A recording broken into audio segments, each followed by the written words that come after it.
Hi everybody, Tomble from Sun Racing here. Delighted to be joined by Chad Yeomans, Betway's Supremo spokesperson, to discuss the big Newmarket card on Saturday afternoon, which of course is sponsored by Betway. But first up, Chad, just give us a little rundown of how things have been going with Betway sponsorship. You've got a busy month coming up, haven't you?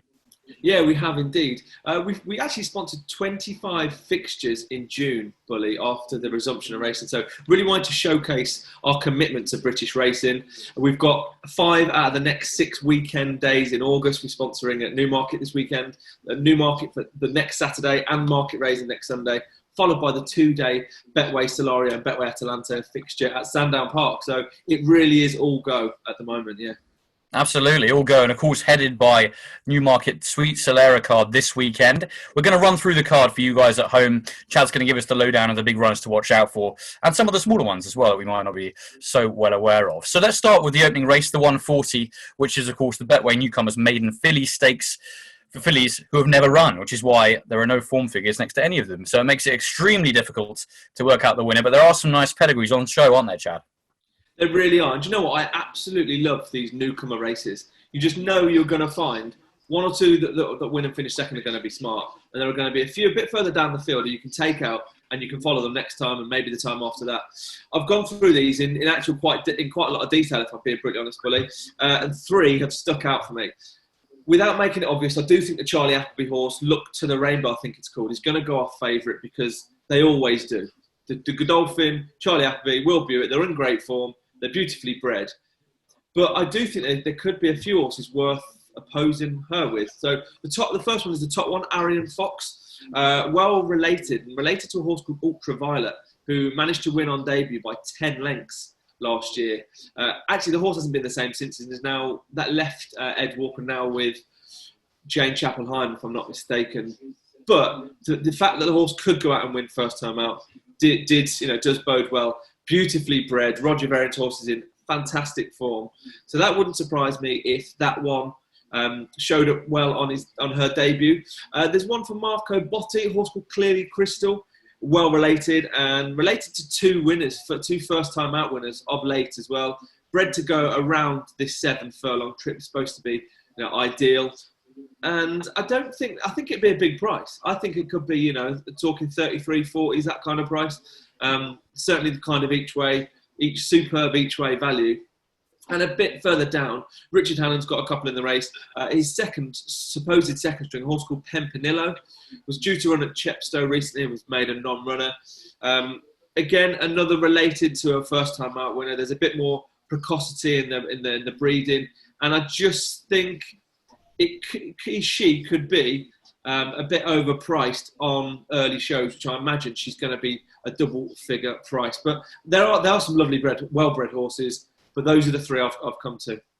Lovely stuff, Chad. I'm gonna go with Babindi, who's a lovely filly by Frankel. William Haggis can definitely ready them first time up. With Tom Marquand on board, she will do for me. Also worth keeping an eye out for Awakening for John Gosden and the Queen, who goes under Robert Havlin. Now, should we move on to the 215 Betway Selling Stakes? Obviously not the strongest of races, this one, but intriguing nonetheless. And have you got a winner for us, Chad? I hope so. Going through the form, I mean, this is not the strongest race of the card and probably not one of the strongest races you'll see all weekend. However, it is very competitive and very tough to pick the winner of. If my boy Max, who has been very disappointed on his last 2 starts, reproduces a second he produced on his second start, it'd be very, very tough to beat. But you are coming here off the back of 2 disappointing runs. And I imagine he's going to be plenty short enough in the betting because of the fact he's had 4 runs and because of his connections. I think there's just a bit of each way value taking him on. There's 2, AO Patsy for Jamie Osborne and Nicola Curry. Nicola rode an absolute unbelievable ride at Windsor on Monday night to get a horse to win from out the clouds. It was unbelievable. So she's coming here in good form, really.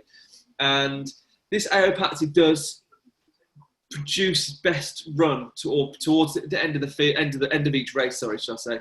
Stays on well, and I just think he's learning with each run. The other horse, and I imagine it's going to be one of the outsiders, is called Say It As It Is for David Evans. David Evans doesn't necessarily take horses to Newmarket for any other good reason. I know he had a horse last year called Good Vibes, which he went and they finished second on debut, and that turned out to be smart.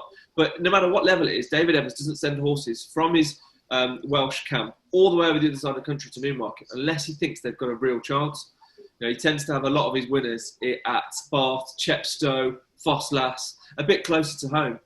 And this horse fell out the stalls on debut at Chepstow, but actually then made up a hell of a lot of ground to stay in midfield and move forward towards the end of the race. The leader, the winner, paused for thought, stayed on and had gone and run really well previously when well backed at Newbury. And I just think that race was probably a little bit above average. And this has got a little bit more ability than what we think. And I think that it could end up being an absolute huge price. And it could just be a nice little each way play. Love that. Love a big price in a race like this one. I'm going to leave that in terms of giving my thoughts on the race because you've covered it in great detail. But I'd be interested in my boy Max in first-time cheap pieces for Richard Hannon. 65. A racing of 65 should be a racing worthy of a selling stakes victory, in my opinion. Moving on to 250, the Betway Nursery Handicap Class 3 here over 7 furlongs. Magisterium has won his last 2. We've also got High Peak in there. He was quite impressive at Thirsk last time out. And Spanish Colt finishing second for Betway Ambassador Andrew Balding. Who's the one in this one, Chad? Actually, a really interesting race. Spirit of Cirza was 6th behind Pelikai on debut at Newmarket. Then actually won a Newmarket maiden, which is, you know, they're always competitive. They're always tough to win and always relatively hard to win. And then Spirit of Cirza finished 6th behind Fev Rover and Satare and Dubai Fountain. And those two go in the Betway Sweet Solera that we'll talk about a little bit later. So there is a line of form to suggest that that's not bad form. And for a nursery off a mark of 83, she could just be better than the rest. I don't know the prices as of yet, as the time of recording, but a Steething for Michael Bell. Finished 4th on debut, showed a bit of promise, still very green. And then it was the next start when she finished 3rd at Newbury that was really, really intriguing. I fell out of the stalls, was last for pretty much most of the way, but then picked up and scythed through the field and was staying on and was only beaten less than a length at the end of it. The 4th, Alcumit, has been out and won at Glorious Goodwood, and the 5th, Bubazi, has already been out and won as well. So the only 2 horses to come out of that maiden have been out and won. So the form is franked to 100% at the moment, and I'm hoping this horse could make it 100% with 3 out of 3 from that maiden. Lovely stuff. I'm going to go with High Peak just because I was very impressed with that win last time, and I think a mark of 76 could underestimate Mark Johnston's contender. On to the feature race of the day, the 320 Betway Sweet Solera Stakes, a Group 3. This for 2-year-old fillies, always a good pointer to the future. Some of these very exciting, particularly Fly Miss Helen, who was a very, very impressive winner on debut for Richard Hannon. That's around about 64-11-8 shot, I believe. We got Dubai Fountain in there as well with Satahi, who both locked horns at Sandown last time out. And we've also got Danilova and Spirit of Bermuda. Spirit of Bermuda, of course, won on debut at Glorious Goodwood last week. It's a good race, this, Chad, isn't it? Really good race. And it could show us a lot in terms of who to look out for in the future. Yeah, it's a proper race. I don't think there was anyone more impressed with Fly Miss Helen than myself when she absolutely dotted up at Newbury. She was well back from 14s into around 11-4. She was well supported. They knew what they had. They knew the horse that was underneath her that they had. And Sean Levy knew what horse he had underneath her because they came out. She lobbed along. He was the most confident jockey. Took her to the lead. They went clear. She was flicking her ears. She knew she was good. There was plenty left in the tank. And she's definitely a group horse. She's a 6-4 favourite at the moment, and I think that's probably right, probably fair based on that performance. She's been very well back. She opened up 9-4 earlier in the week with us, but there's been that's been and gone. There's a few others you mentioned, Dubai Fountain and Satahe that ran in the Star Stakes at Sandown. They've got the experience. They've had 3 runs each, so that could come against Fly Miss Helen in terms of experience, but the way she put the race to bed, the way she travelled first time out at Newbury down the outside was just very, very smart and definitely has the makings of a really nice horse. At a really big price, Mere Green. I wouldn't be putting anyone off having a little each way go on her. She finished 5th on a debut, then followed that up with a 5th behind Method at Newbury. She showed promise on both starts. She really has. I thought she was going to go down the nursery route, and I thought her mark of 80 was more than fair. But she's plumped in here. So whether they think she's going to get a bit of black type as a 2-year-old, I don't know. But definitely watch out for her, because if she doesn't run or doesn't win today, on Saturday, she could be winning and will be winning soon. Lovely summary there, concise as ever. One from Nick Bradley, who's been having a fantastic season. That's Mare Green. Obviously, a really good race this. I'm hoping Danilova can improve from that really impressive win at Newmarket last time. Charlie Appleby knows what he's got with his 2-year-old fillies, and he's put this one in here, and he won't just be tossing at Wimbles with her, so I'm hoping that she can improve. We know she likes the course and distance, which always helps at this track.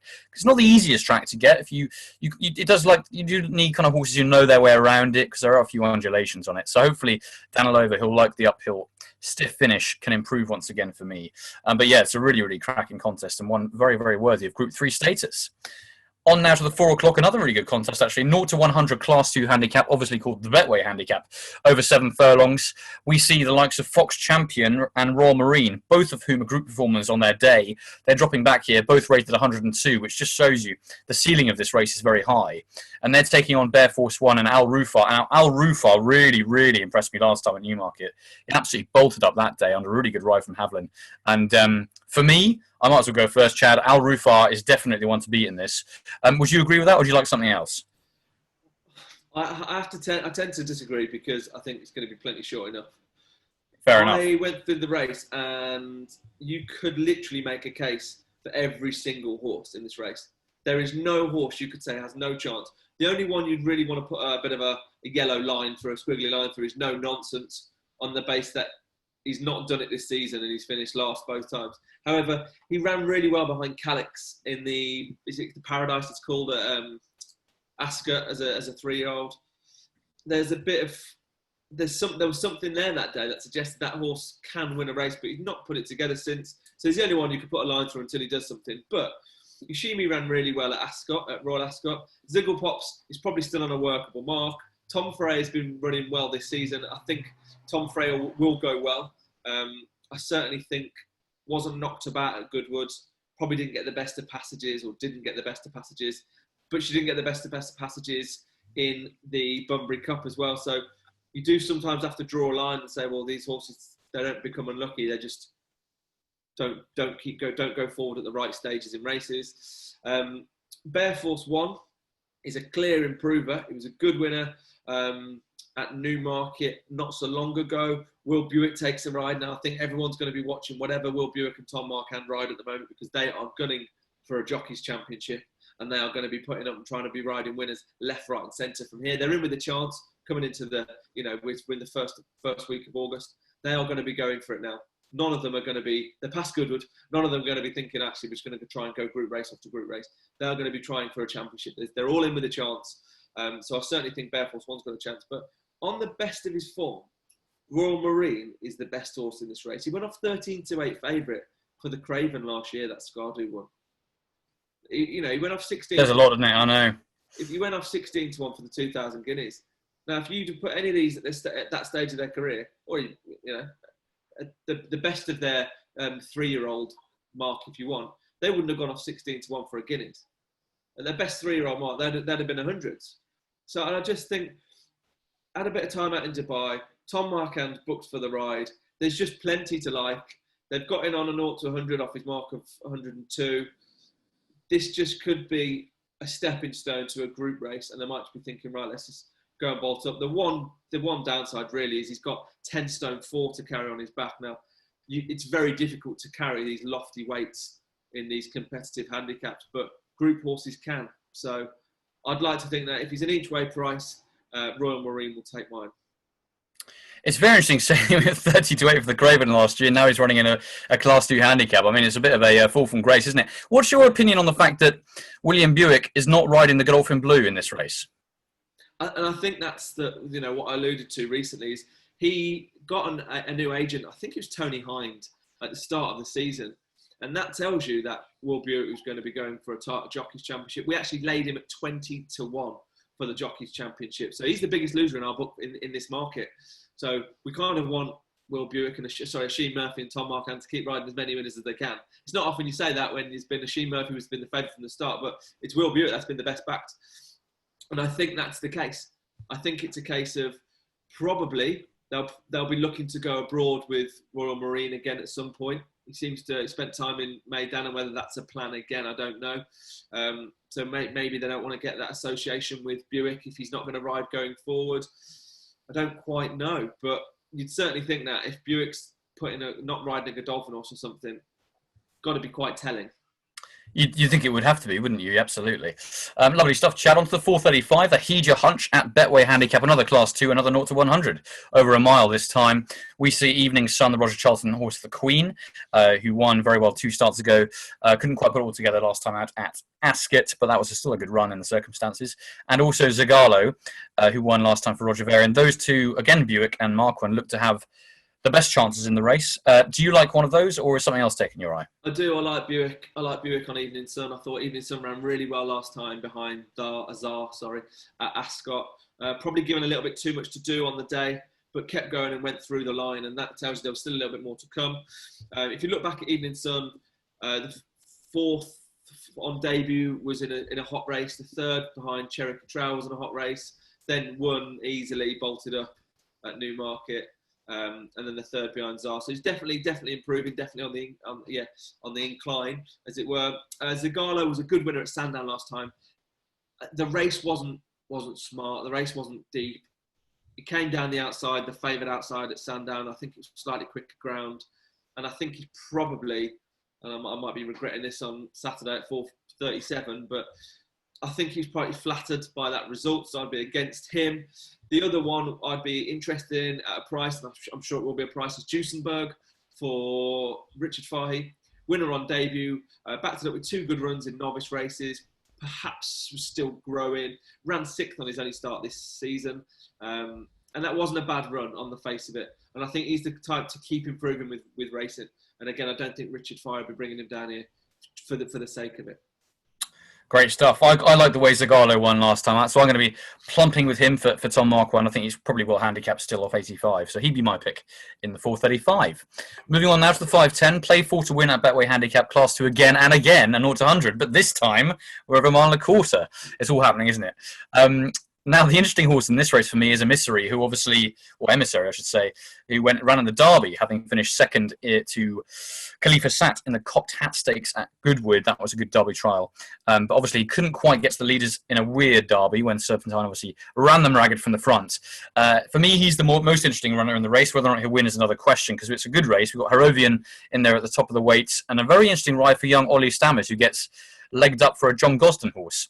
He takes off £7. We've also got Good Birthday, first-time cheek pieces, Phil Zester de Souza, Andrew Balding and King Power Racing, and the other two are Data Protection, who won last time out, the 2nd time after a wind up. That clearly worked well last time, whereas a tongue tie for Nicola Curry, and Cognac for Mark Johnson and William Buick, who looks to reaffirm that very impressive win on the all-weather on his reappearance.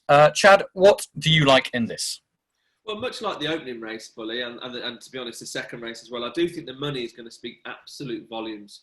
I think the races just lend themselves, like a newcomer's maiden at the selling stakes where half the field is unraced. You are going to see plenty of money around, and I'd be very watchful of what it is. And I think this race is the same. I think any money for Good Birthday would be telling and significant. And I do like Good Birthday. 3rd behind Lord North in the Cambridgeshire and staying on was a really good performance. That's as good a performance as there is in the field, bar Emissary 2nd in the Cocked Hat.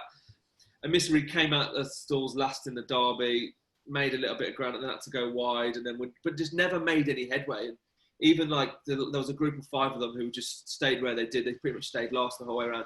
He didn't get past any of them.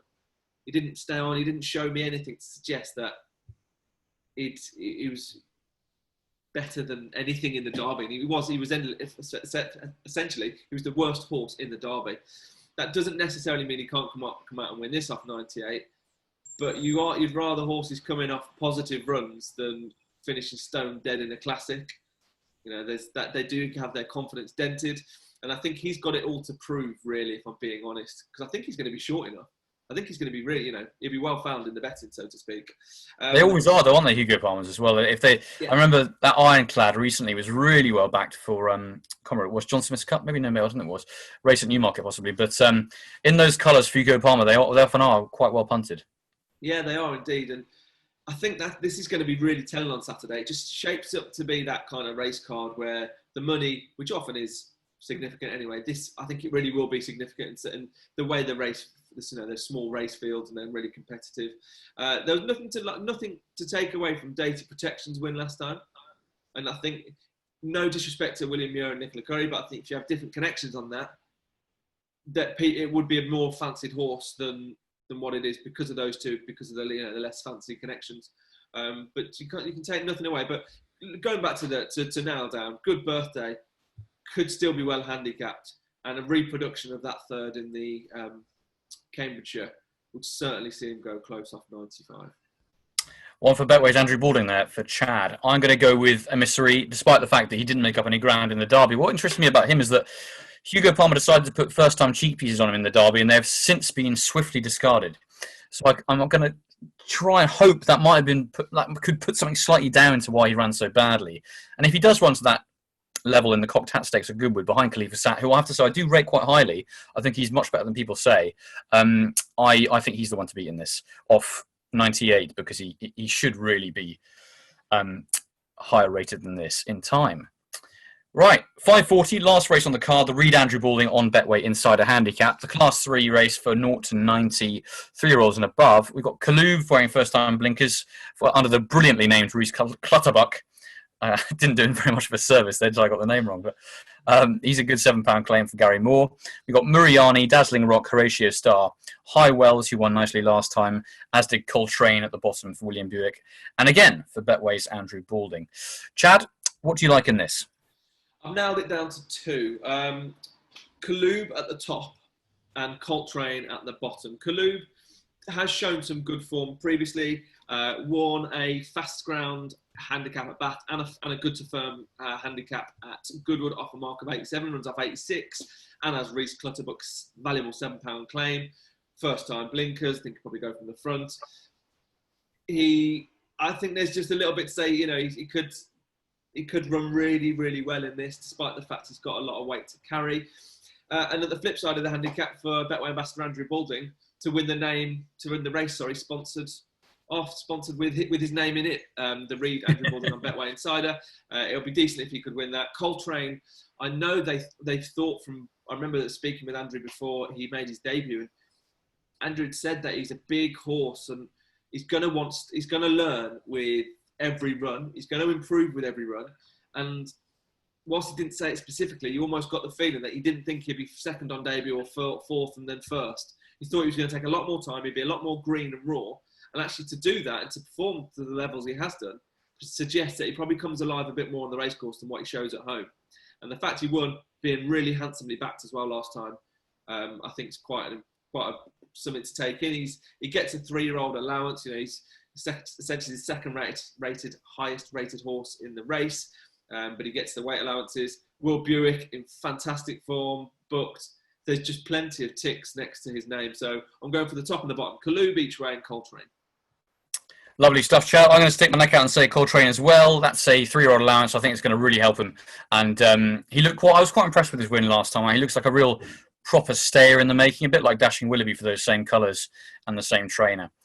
Chad, that was a superb run through of the card. I could not have asked for a more in-depth analysis there. Hopefully there's some winners in there for you, because you surely deserve them after that. That was superb. And best of luck to you, because obviously it's a big day for Betway. And the Sweet Solera Stakes, hopefully we get a really impressive winner of that, because it'd be nice to see a superstar, wouldn't it? Yeah, it really would. And I think there are a few possibilities that we might see one. I think obviously Fly Miss Helen is the obvious. She's the one that could come out and back it up. But Danilova, again, your selection. She beat Nash Nasher last time out. Nash Nasher won at Lingfield on Wednesday evening. So there's plenty in there that can win. Satai's done nothing wrong. Spirit of Bermuda came out and bolted up at Glorious Goodwin in a competitive maiden. So there's lots in there that could. I'm hoping Fly Miss Helen, because I do really like this horse myself.